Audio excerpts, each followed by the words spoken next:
Hello students, अस्सलाम वालेकुम। हो लेक्चर स्टार्ट करते हैं तो बिस्मिल्लाहिर्रहमानिर्रहीम। इस टॉपिक पर बात कर रहे हैं वो है वेरिएबल्स इन पाइथन। तो सबसे पहले क्वेश्चन ये रेज होता है कि आखिर वेरिएबल्स हैं क्या। तो अगर हम वेरिएबल्स की बात करें, वेरिएबल्स बेसिकली मेमोरी में एक पोर्शन का नाम है जो कि हम रखते हैं। वेरिएबल्स करते क्या हैं? वेरिएबल्स वैल्यू को अपने अंदर स्टोर करते हैं। कहने का मकसद ये है कि जब हम वेरिएबल बनाते हैं तो वेरिएबल करते काम क्या है कि ये मेमोरी में जाते हैं, मेमोरी में एक जगह जो है वो ऑक्यूपाई कर लेते हैं और उस जगह का नाम वो रख देते हैं जो कि हम चाहते हैं। जैसे अगर मैं चाहती हूँ उस जगह का नाम x हो तो उस जगह का नाम x रख दिया जाता है और उसके अंदर जो भी वैल्यू आपने स्टोर करवा रही हो वो उस जगह पे स्टोर हो जाती है। जैसे यहाँ पर देखिए कि x और 100 लिखा हुआ है। x क्या है? मेमोरी में लोकेशन का नाम है और उस लोकेशन के अंदर क्या रखा हुआ है? 100 रखा हुआ है। ठीक है। तो अब यहाँ पर दूसरी बात यह है, जो मजे की बात यह है कि पाइथन में हमें वेरिएबल्स को डिक्लेयर करने की जरूरत ही नहीं होती। जैसे हम लोग C++ में करते थे इंट a इंट b। अब ऐसा कुछ भी करने की जरूरत नहीं है। हम सिंपली अगर x = 100 लिख देते हैं तो वेरिएबल्स वहीं पर डिक्लेयर कर दिए जाते हैं, तो हमें डिक्लेयर करने की जरूरत नहीं होती।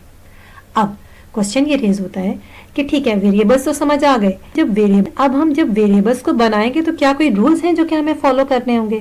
तो एग्जैक्टली यस, रूल्स हैं कुछ वेरिएबल्स के। वो रूल्स क्या हैं?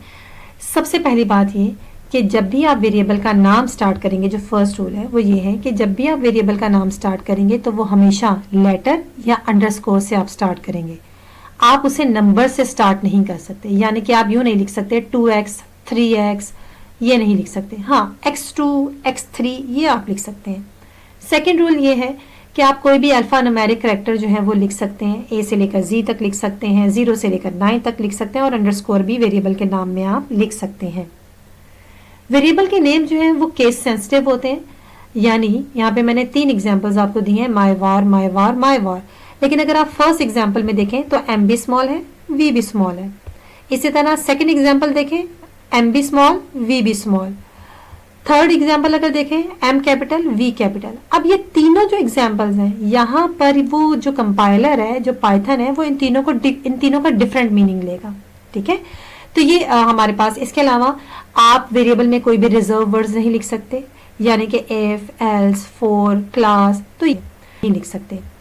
और जब आपने वेरिएबल डिक्लेयर करवाना है या इनिशियलाइज करवाना है तो वो कैसे करवाएंगे? x = 10।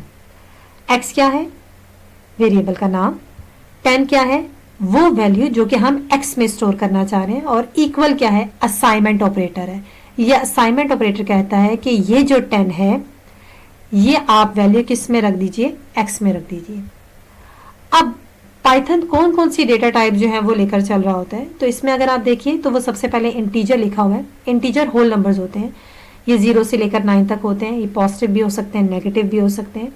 फ्लोट कौन से नंबर्स होते हैं? ये डेसिमल नंबर्स होते हैं, या इनके पॉइंटिंग वैल्यूज। ये भी पॉजिटिव भी हो सकती हैं, नेगेटिव भी हो सकती हैं।